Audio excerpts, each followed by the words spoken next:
Assalamualaikum warahmatullahi wabarakatuh. Perkenalkan, saya Novi Susanti dengan NIM 200002057. Saya dari kelompok 2 mata kuliah Ekonomi Pendidikan. Nah, pada kesempatan kali ini, saya akan menjelaskan tentang menganalisis fungsi produksi pendidikan.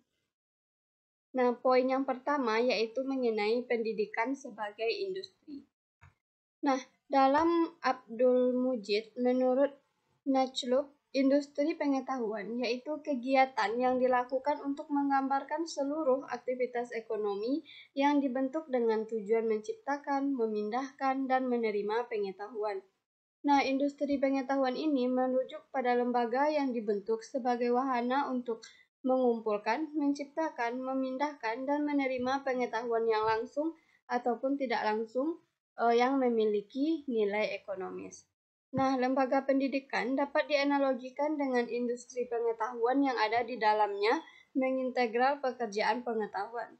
Aktivitas-aktivitas industri pengetahuan dan pekerjaan pengetahuan itu dimaksudkan untuk mempertajam, memperkaya, menjelaskan, menyarankan, menghibur, serta menambah pemahaman manusia akan alam dan fenomena kemasyarakatan. Nah, kemudian dalam Purba mengatakan bahwa Australia mampu menjadikan pendidikan sebagai salah satu industri terbesar penyumbang devisa, di mana pemerintahnya menciptakan standar yang jelas, infrastruktur, dan kemudahan bagi sekolah berupa network dan endorsement. Nah, kemudian yang kedua, yang mana dalam Abdul Mujid ini, menurut Najlub ini ada dua pendekatan analisis dan ekonomi, kalkulasi versi statistik dari aktivitas industri, pekerjaan, dan pengetahuan.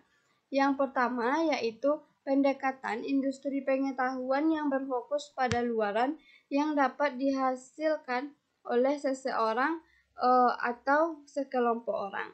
Yang mana pada pendekatan ini mengacu pada analisis tingkat produktivitas yang dapat dihasilkan oleh seseorang di sekelompok orang untuk jenis pekerjaan tertentu dengan satuan waktu yang tertentu pula termasuk tingkat produktivitas dalam proses produksi pengetahuan.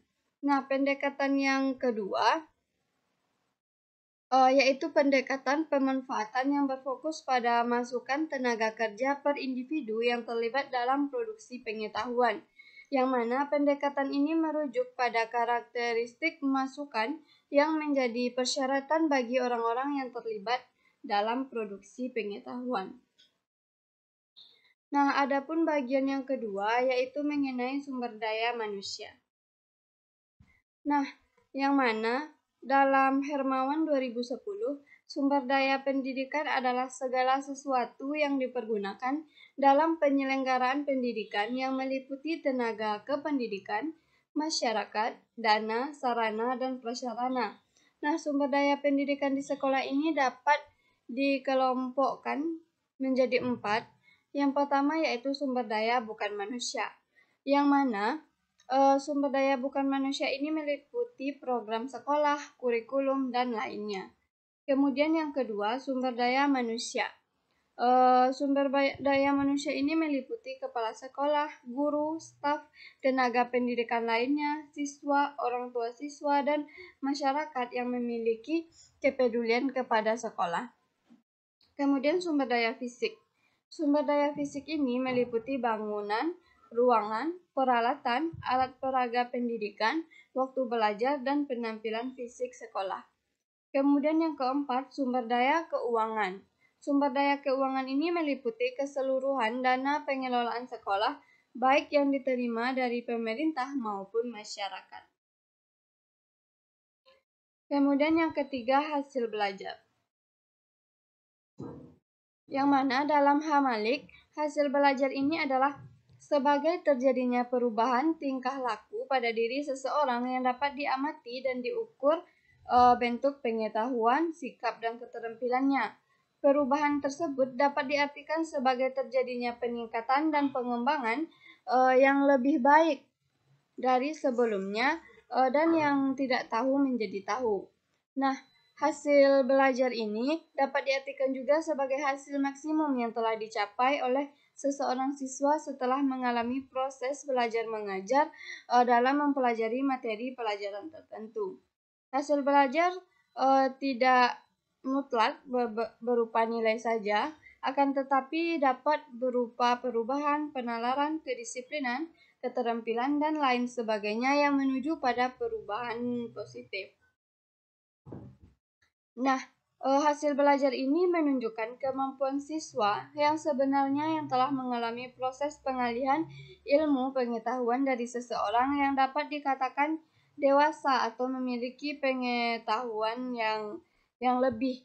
Jadi, dengan adanya hasil belajar ini, seseorang dapat mengetahui seberapa jauh siswa tersebut dapat menangkap, memahami, dan memiliki materi pelajaran tersebut. Kemudian yang keempat yaitu efisiensi produksi pendidikan.